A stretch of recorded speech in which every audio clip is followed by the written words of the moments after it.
I have a problem and I need a solution to fix it.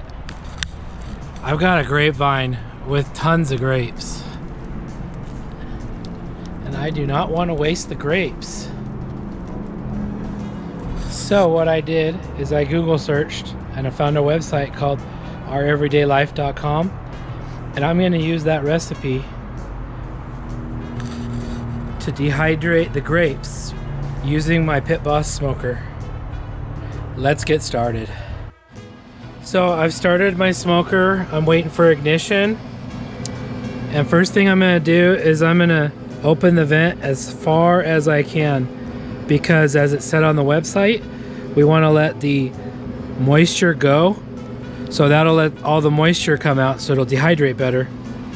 And then I'm gonna let it ignite, and I'm gonna just keep playing with the settings for the next 30 minutes or so and make sure I get the temperature stably between 140 and 160 degrees. Okay, I'm setting the P setting pretty high, like a 6, so that we can keep the temperature down. And I'm just gonna keep monitoring the temperature over the next few minutes and get it more towards the 140 range.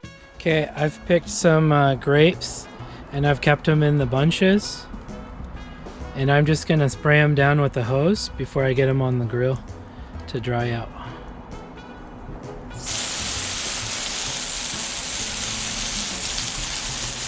I'm gonna start loading the grapes into the smoker.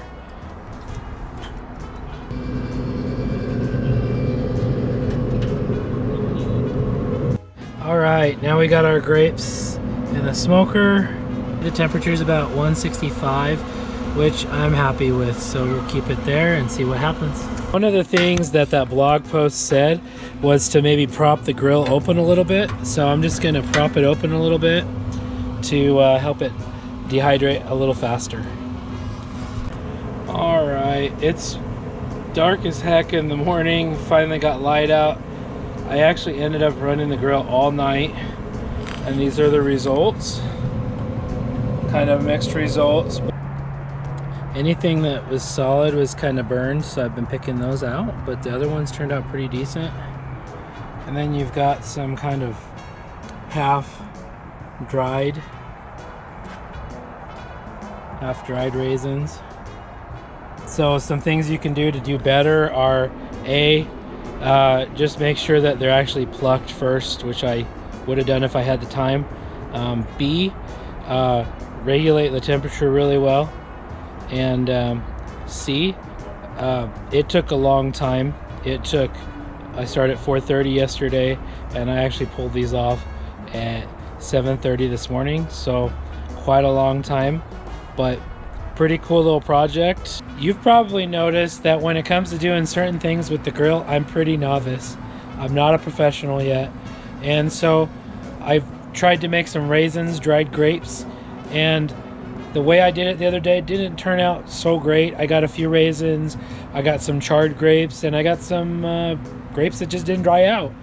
So I'm trying a new method. So I've laid out the grapes single file on the grill, and hopefully that works a little bit better on some aluminum foil, and hopefully we'll get better results. Alright, just finished with my third try on the raisins, and this time they turned out really good. Let's check them out. So as you can see, almost perfect little raisins in the oven. So we're going to show you how we make these from the beginning. I've got my grapes on the table here, and I'm gonna go ahead and pluck them. Okay, the hardest part, of course, is plucking the grapes. I got my grapes ready to go, and we're gonna finish putting them in the grill. You gotta make sure that the grapes are all on one layer, and I put them on tin foil in the grill.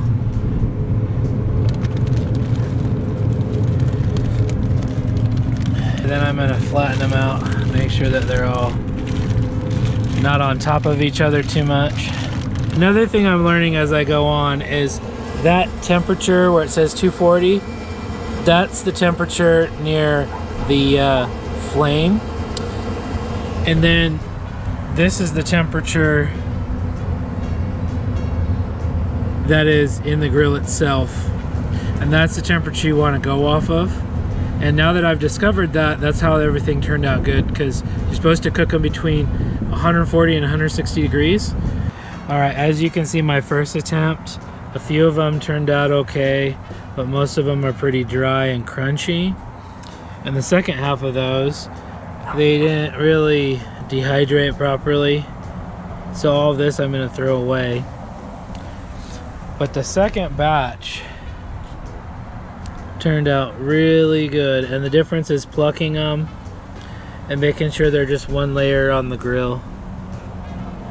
So I just wanted to show you that after the third attempt, I perfected the raisin recipe.